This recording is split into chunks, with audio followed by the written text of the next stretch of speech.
नमस्कार। हमारे सभी दर्शकों का एनआरडी के मौसम विभाग यूट्यूब चैनल व फेसबुक पेज में स्वागत है। मौसम की ताज़ा अपडेट के साथ मैं एनआरडी। आज हम इस वीडियो में बात करेंगे आगामी 15 दिनों में राजस्थान का मौसम कैसा रहने वाला है, राजस्थान में कहां कहां बारिश होगी और किन भागों में भीषण गर्मी का प्रकोप रहेगा। इसके बारे में सारी जानकारी आपको इस वीडियो में दी जाएगी। राजस्थान के दक्षिणी पूर्वी इलाकों में आगामी 15 दिनों तक लगातार मौसम जिस प्रकार से पिछले 2 दिनों में रहा है उसी प्रकार का रहने की उम्मीद है। यानी बादल बनेंगे, कहीं हल्की बारिश तो कहीं न कहीं छींटे पड़ने जैसी गतिविधियां आगामी दिनों में लगातार जारी रह सकती हैं। तो हो सकता है कुछ भागों में भारी बारिश भी हो सकती है। विशेष करके अलवर, भरतपुर, धौलपुर, सवाई माधोपुर, दौसा, करौली, कोटा, बूंदी, बारां, झालावाड़, प्रतापगढ़, चित्तौड़गढ़, उदयपुर, बांसवाड़ा वे डूंगरपुर जिले के कई क्षेत्रों में लगातार मौसम परिवर्तनशील रहने की संभावना है। हो सकता है बीच बीच में 1-2 दिन के लिए मौसम सामान्य रहकर फिर से बादल बनेंगे और अलग अलग क्षेत्रों में बारिश हो सकती है। तो इस प्रकार का मौसम लगातार बना रह सकता है और इन क्षेत्रों में उम्मीद है कि विशेष करके कोटा वे भरतपुर संभाग के कुछ भागों में भारी बारिश भी हो सकती है। साथ में 18 तारीख से लेकर 22 तारीख के बीच कुछ इलाकों में तेज बारिश का दौर भी इन दोनों ही संभागों के अंदर होने की संभावना है। यानी हम कहें तो आगामी जो सितंबर महीने के जो दिन हैं इन क्षेत्रों में बारिश को लेकर अच्छी खबर है, यहाँ पर बारिश हो सकती है।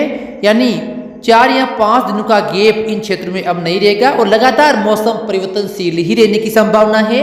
लेकिन बीच बीच में कुछ भाग इन जिलों में से भी बारिश से वंचित रह सकते हैं। इसके अलावा हम बात करें राजस्थान के बाकी हिस्सों की तो जयपुर, टोंक, अजमेर, दक्षिणी पूर्वी नागौर, सीकर, झुंझुनू जिले की हम बात करें तो यहाँ भी जो मौसम पिछले 2 दिनों से चल रहा है, यानी कहीं न कहीं खंड बारिश हो रही है, कहीं तेज गर्मी तो कहीं खंड बारिश, लगातार बादल बन रहे हैं। इसी प्रकार का मौसम आगामी दिनों में भी नजर आ सकता है। यानी आगामी 24 घंटों से लेकर 22 तारीख तक जो मौसम है वो उम्मीद है कि इसी प्रकार से बदलता हुआ रह सकता है। कभी मौसम सामान्य होगा, कभी बादल आएंगे तो कहीं न कहीं छींटे पड़ने या सीमित दायरे में खंड बारिश भी हो सकती है। जैसे कि आज भी जयपुर, अजमेर, नागौर, सीकर के कुछ इलाकों में बारिश होने के समाचार हैं। नागौर जिले के जो हमारा क्षेत्र है यानी कालवा जो मकरन तहसील में, यहाँ भी आज शाम के समय आधे घंटे तक अच्छी बारिश हुई है। तो इस प्रकार की जो बारिश है वो आगामी दिनों में अलग अलग क्षेत्रों में होने की संभावना है। लेकिन कई क्षेत्र ऐसे होंगे जहाँ पर तेज गर्मी का दौर भी नजर आने की संभावना है, क्योंकि आज भी कुछ इलाकों में जबरदस्त गर्मी थी इन जिलों के अंदर। लेकिन नागौर जिले के जो कुचामन, मकराना, परबेसर, बोराउड, कालवा, मंदाना, हुडिया, दाबड़िया, बेसरुली, गछीपरा, बड़ू, भादवा, हरनवा, डेगन तक या खाटू तक का जो दायरा है इसमें ज़्यादा मौसम है वो बदलेगा। यानी बादल बनेंगे और कहीं न कहीं जहाँ बड़े बादल बनते हैं वहाँ पर बारिश जैसी गतिविधियाँ है वो आगामी दिनों में भी जारी रह सकती है। लेकिन जो नागौर जिले के उत्तरी पश्चिमी इलाके हैं जहाँ पर खींवसर है, नागौर शहर है, खरनाल है, मुंडवा, कुचेरा, तरनाऊ, टांगला, रोल या जाइल, इन क्षेत्रों में ज़्यादा बारिश की संभावना नहीं है। लेकिन फिर भी उम्मीद है कि जो मौसम है वो बदलाव होगा और इक्का दुक्का क्षेत्रों में जो खंड बारिश है वो होने की संभावना है। हो सकता है 9 तारीख व 12 तारीख कुछ एक भागों में जो बादल है वो सक्रिय ज़्यादा हो सकते हैं, जिससे कई जो खंड बारिश है वो देखी जा सकती है। लेकिन कई भागों में भीषण गर्मी का प्रकोप आगामी 3 से 4 दिनों में राजस्थान के जो उत्तरी पश्चिमी इलाके हैं या नागौर की हम बात करें तो उत्तरी पश्चिमी इलाकों में नजर आ सकता है।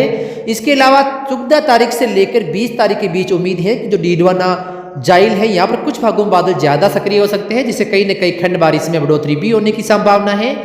और आगे भी 20, 21, 22 से लेकर 25 तारीख तक भी ये मौसम इसी प्रकार से रहने की संभावना है। कहीं हल्की बारिश होगी तो कहीं तेज गर्मी पड़ेगी, कहीं बादल बनेंगे, कहीं छींटे पड़ेंगे। इस प्रकार का मौसम है वो चलता रहेगा। यानी पूर्णतः मौसम अब साफ होने की उम्मीद हाल फिलहाल नहीं है। लेकिन ये जो मौसम है किसानों के लिए काफ़ी परेशानी पैदा कर सकता है। जिन भागों में किसानों के फसलें सूख गई हैं, पक गई हैं, वो काटने की तैयारी में, तो इन बादलों के कारण यहाँ जो बारिश हो रही है आसपास के इलाकों में, इससे वो चिंतित है और फसल कटाई में कुछ बाधा उत्पन्न हो सकती है। लेकिन मेरा किसान भाई से निवेदन है कि यदि ज़्यादा ही फसलें सूख गई हैं तो आप उनको धीरे धीरे इकट्ठा अवश्य कर लेवे, क्योंकि सूखने पर नुकसान नहीं है। इसके अलावा हम बात करें चूरू जिले की, तो चूरू, सीकर, झुंझुनू, इन जिलों में भी कोई ज़्यादा विशेष नहीं, फिर भी जो खंड बारिश का दायरा है वो आगामी दिनों में नजर आ सकता है। लेकिन सीकर जिले के जो दक्षिणी पूर्वी इलाके, यहाँ पर उम्मीद है कि 22-23 तारीख तक जो मौसम चल रहा है ऐसा ही मौसम चलेगा। कभी इससे कम तो कभी इससे ज़्यादा भी बदलाव हो सकता है। इसके अलावा हम बात करें 14 तारीख से लेकर 22 तारीख के बीच जो चूरू जिले के क्षेत्र हैं, साथ में हनुमानगढ़ जिले के कुछ भागों में भी खंड बारिश जैसी गतिविधियां हैं वो बढ़ सकती हैं। बीकानेर के भी 1-2 क्षेत्रों में उम्मीद है कि खंड बारिश है वो 14 तारीख के आसपास या 15-16 को भी कुछ हिस्सों में हो सकती है। लेकिन हम आपको बता दें कि आगामी 4 से 5 दिनों तक श्रीगंगानगर, हनुमानगढ़, बीकानेर, चूरू, उत्तरी पश्चिमी नागौर, जैसलमेर, जोधपुर के कई भागों में ज़बरदस्त गर्मी का असर देखने को मिलेगा। दिन के समय काफ़ी तेज़ गर्मी इन क्षेत्रों में रहने की संभावना है और कुछ भागों में फसलों को भी काफ़ी नुकसान हो सकता है। और पहले भी कई क्षेत्रों में फसलें हैं वो सूख गई हैं, तो आगे भी नुकसान हो सकता है। तो ये बड़ी अपडेट है। उसके बाद कुछ सुधार है वो हो सकता है। इसके अलावा हम बात करें झालोर, पाली, सिरोही जिले की, तो यहाँ भी मौसम है वो आगामी 15 दिनों तक परिवर्तनशील ही रहने की संभावना है। कभी मौसम सामान्य रहेगा तो कभी बादल बनेंगे और कहीं न कहीं छींटे या हल्की बारिश या कम दायरे में तेज खंड बारिश भी होने की उम्मीद है। बाड़मेर या जोधपुर के जो दक्षिणी पूर्वी इलाके हैं वहाँ भी इक्का-दुक्का क्षेत्रों में आगामी दिनों में खंड बारिश हो सकती है। लेकिन बाड़मेर के पश्चिमी भागों में मौसम लगभग सामान्य बना रह सकता है। राजस्थान के उत्तरी पश्चिमी भागों में कुछ भाग तो ऐसे रहेंगे जहाँ पर मौसम बिल्कुल साफ रहेगा और तेज गर्मी पड़ती रहेगी। तो राजस्थान के जो दक्षिणी पूर्वी इलाके हैं जो हमने इस मानचित्र में चिन्हित किया है, इन क्षेत्रों में मौसम बदलाव लगातार आगामी 15 दिनों तक नजर आ सकता है। हो सकता है बीच बीच में 1-2 दिन के लिए मौसम बिल्कुल साफ भी रह सकता है, फिर बादल आएंगे, कहीं न कहीं फिर से मेघ गर्जन वाली गतिविधियां होती रहेगी। यानी कुल मिला के खंड बारिश का दौर इन क्षेत्रों में रहेगा। लेकिन कोटा, उदयपुर व भरतपुर संभाग के कुछ भागों में काफ़ी ज़्यादा मौसम बदलाव के साथ भारी बारिश भी हो सकती है। तो फिलहाल मौसम